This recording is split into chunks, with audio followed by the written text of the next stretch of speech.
Wala siyang kinalaman! Di ang pangawalan nyo! Makakaalis na kayo pareho. Talaga, Chloe?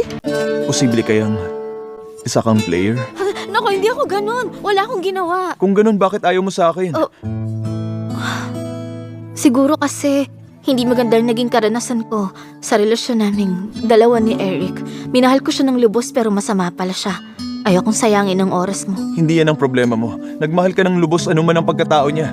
Hindi mo to kasalanan. Kasalanan to ni Eric. Talaga? Oo. Magtiwala ka sa sarili mo. Wala kang katulad sa buong mundo. Tunay kang karapat-dapat sa lahat ng maganda sa mundong ito. Nung una pa lang, nang sandaling makita kita, gusto ko nang ibigay ang buong buhay ko sa'yo. Parang isang dragon na pinoprotektahan ang kanyang kayamanan ng walang hanggan. Bakit? Sam, ba't parang punong-puno ng pagmamahal ang mga mata mo? O, ganun ba ako kaspesyal? Ang taong espiritual, hindi nagsisinungaling. Sa mundong to, walang pag-ibig na walang dahilan. Tama? Tama. Kaya sabihin mo na sa akin, bakit gustong-gusto mo ko? Kung sasabihin ko sa iyong sagot, may reward ka ba sa akin? Sa sandaling ito, pinagmamasdan ko ay napakagandang bituin.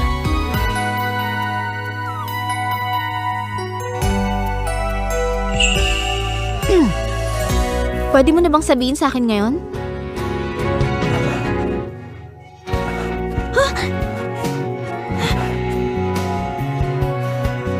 Kulang pa.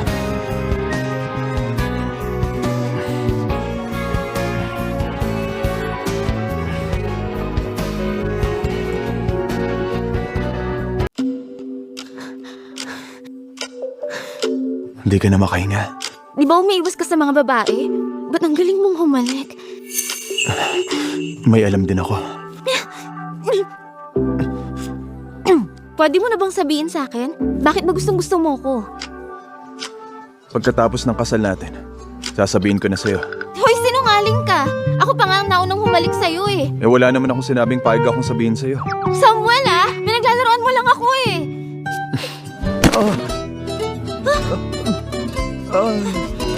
Ayos ka lang? Huwag kang malikot kung nasaktan ka. Hindi ka nagalit?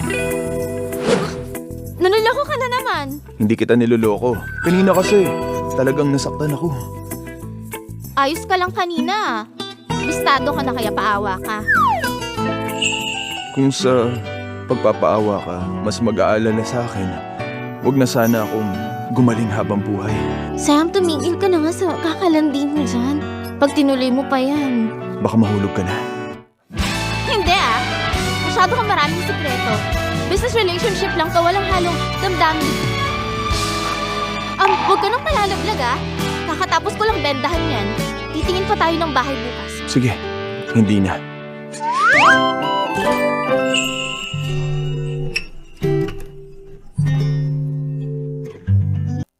Minadali yung engagement natin. Di pa natin napaghahandaan yung bahay. Pero nagpatayo ka ng villa ng 1 taon. Puno yan ng mga nakolekta kong kayamanan over the years. Meron dong mga handbag, alahas, paintings, ceramics, jade, lahat ng may isip mo. Ikaw pala, yung dragon na nagbabantay sa kayamanan. Siyempre naman, dadalhin din kita doon. Plano kong ipa-redecorate yung villa na yon sa ibang style para maging bahay natin. Pwede rin nating tingnan kung anong style yung mas bagay. Op! Tara na, wifey.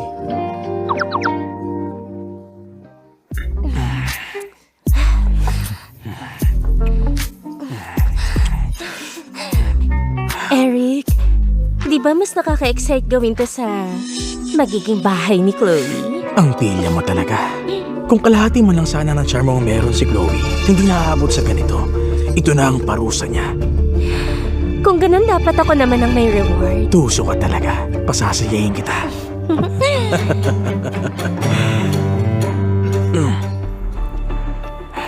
Eric, napakaganda talaga ng bahay na to. Sana meron din tayong ganito para sa ating dalawa.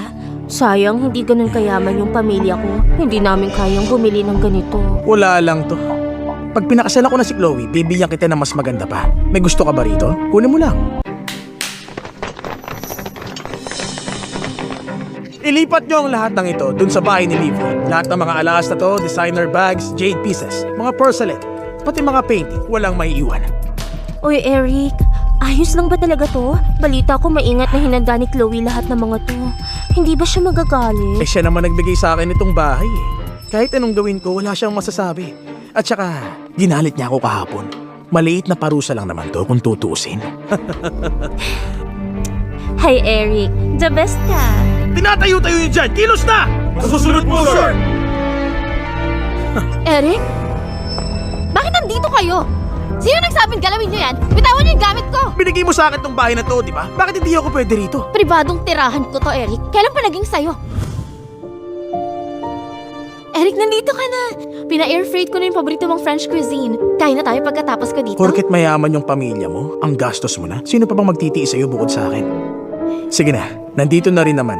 Huwag nang sayangin. Pero huwag ka nang uulit. Sabi ko na nga ba, the best ka talaga eh.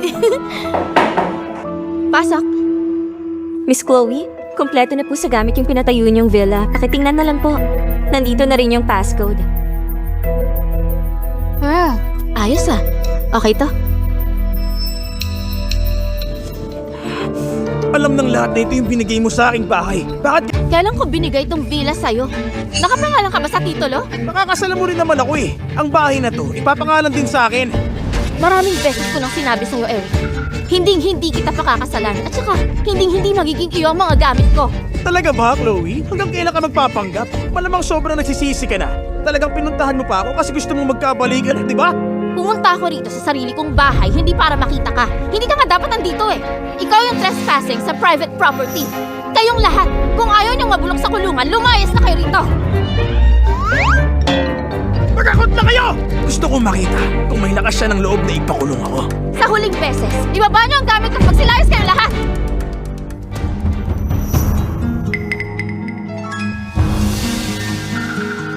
Eric Wilson, dinungisan niyo na ni Olivia yung bahay ko?